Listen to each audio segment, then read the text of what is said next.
It's an honor to have you here. Also with us, Democratic Senator Chris Coons of Delaware. He's a member of the Foreign Relations and Judiciary Committees. It's also an honor to have you here as well. Thank you both for joining us this morning. So thank you so much for being with us. What does Ukraine need?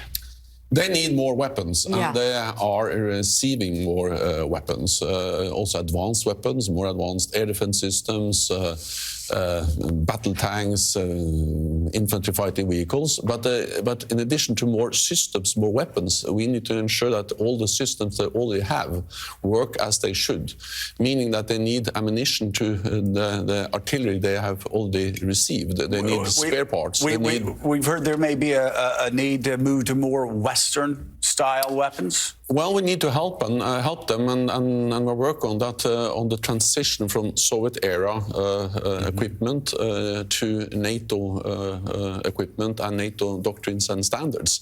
But it has to be a transition because they have a lot of old Soviet-era. And they need that. They need to use that. So we need to, in a way, switch from one system to another in the midst of a war, which is quite demanding task. Talk about the extraordinary moment that NATO is passing through right now, and also we hear Finland may get in, Sweden may not. We're hearing so many conflicting signals from Erdogan.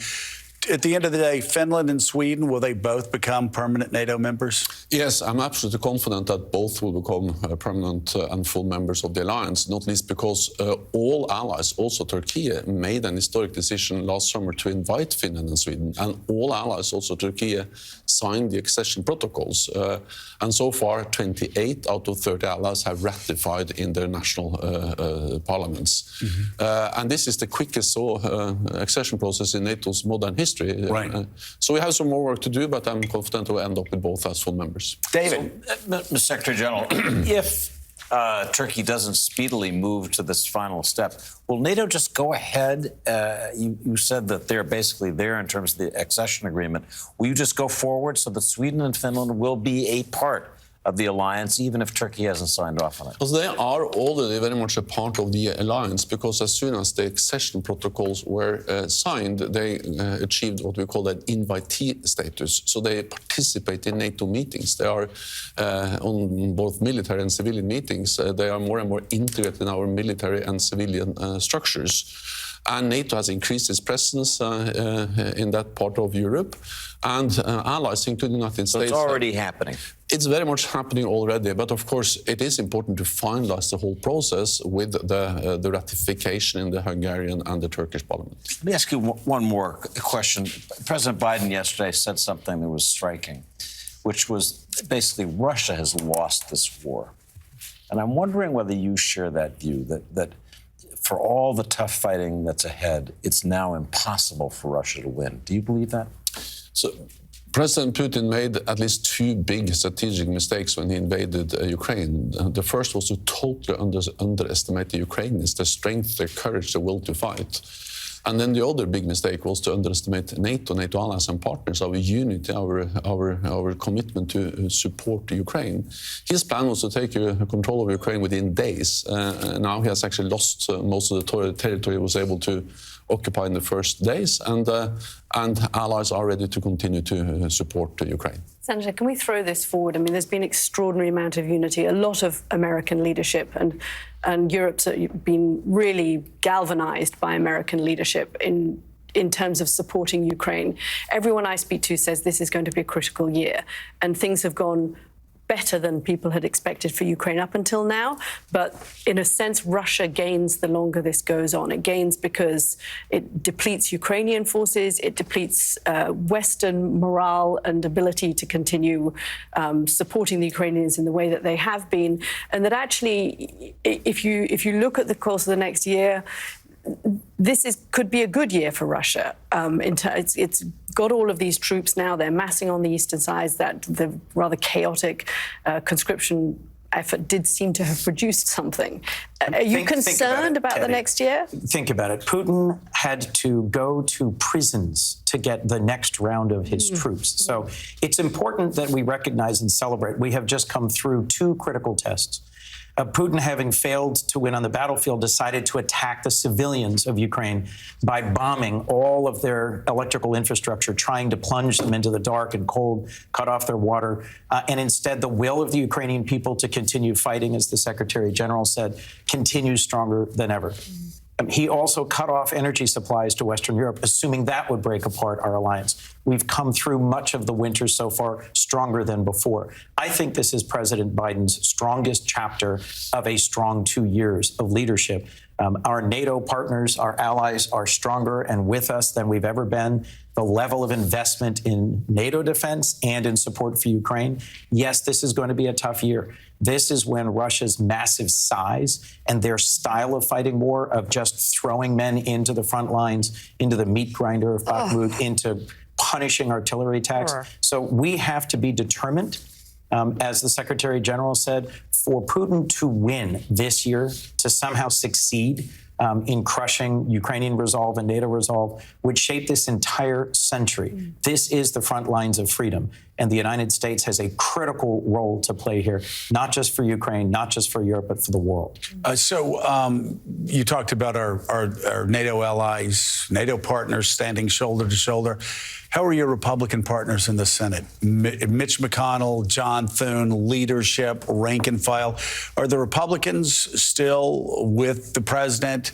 Do they still believe like you believe, like I believe, I think all of us around this table believe that Ukraine is a front line of freedom, and it does shape not only the next decade, but the way the world looks at this century. Senator McConnell, the Republican leader in the Senate, has been very clear and very forceful on this. Right after President Zelensky's speech at the end of last year, he gave some remarks on the Senate floor that were very clear about how important, how critical this fight is. Now, there are some voices at the right and left margins in the House saying, why so much money, looking at the cost. I do think we're going to have to demonstrate more and thorough transparency. The Ukrainians know that. Right. Our embassy there knows that. Our military, their military knows that. They've already been coming forward with much more But you still detail. feel confident that the funding will go there?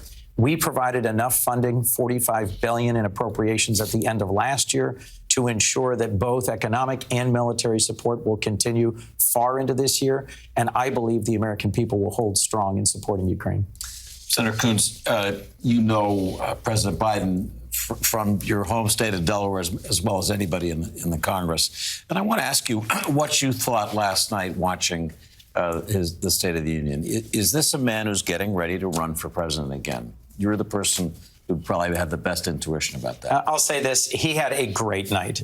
It was not just engaging, it was fun. Yeah. He had moments where, as his heckling opponents tried to derail him, he just sort of stopped, turned, engaged with them. I think walked them into an unexpected uniform commitment to defend Social Security and Medicare. I think there were a couple of moments where the heckling brought us dangerously close, Caddy, to Prime Minister's questioning time, which is really not the role of the American Congress. He had a lot of good news to deliver to the American people about what's gotten done the last 2 years, about what's being delivered to strengthen the backbone of America, the middle class. I hope he's going to run for re-election. I intend to fully support him.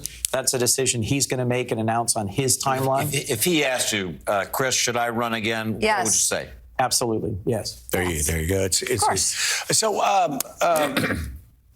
let me ask you about the view of America from Europe and also our NATO allies. Sometimes we will, whether it's David or Caddy, or we'll hear leaders say quietly, away from cameras, well, yeah, America's here now. Are you going to be here 2 years from now? Are you going to be here 3 years from now? Because, of course, Donald Trump, the last president, didn't think much of NATO and was actually talking about getting out of it at some point. Do you have a sense of confidence that the United States of America is going to be a reliable ally, not just over the next 2 years, but over the next 20 years? Yes, and I have that partly because we have seen that so clearly demonstrated throughout this war in Ukraine, where we have actually seen strong U.S. leadership and strong bipartisan support for the great support from the United States to Ukraine. but also seen how important it is that North America stand together. And that's, of course, important for Europe, but I also strongly believe it's important for the United States. It's something the United States has that no other major power has, and that is 30 friends and allies. And if you are concerned about the size and the strength of China, then it's a great advantage to have 30 friends and allies in NATO. Right. Together, we, all NATO allies, represent 50% of the world's economic might, of global GDP, and 50% of the world's military might. So in a more dangerous, more unpredictable world, it's even more important to have friends and allies as the United States has in NATO. Let me ask about one more member who seems to constantly get kicked around, sometimes from the Ukrainians, sometimes from other allies, but Germany. Obviously, they have a horrific weight, the horrific weight of history hanging over them. I personally think they've made some pretty bold moves over the last year, some very positive moves, but it seems that Germany's kind of getting kicked around a good bit inside and outside of Ukraine. Is Germany doing enough? Should Germany do more?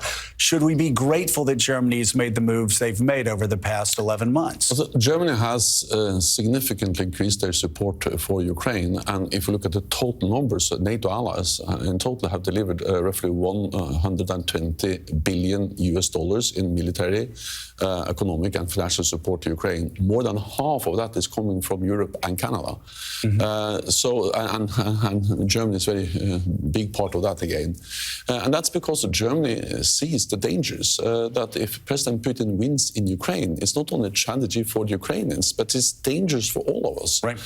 Because it makes the world more dangerous and us more vulnerable. And that's also what they see in Asia. I visited East Asia last week.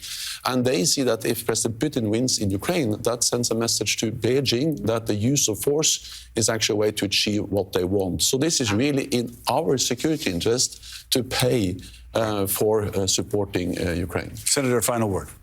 I'm grateful for the leadership we've seen from the Secretary General. I think one of the key strategic mistakes Putin made was not realizing that NATO might be expanded.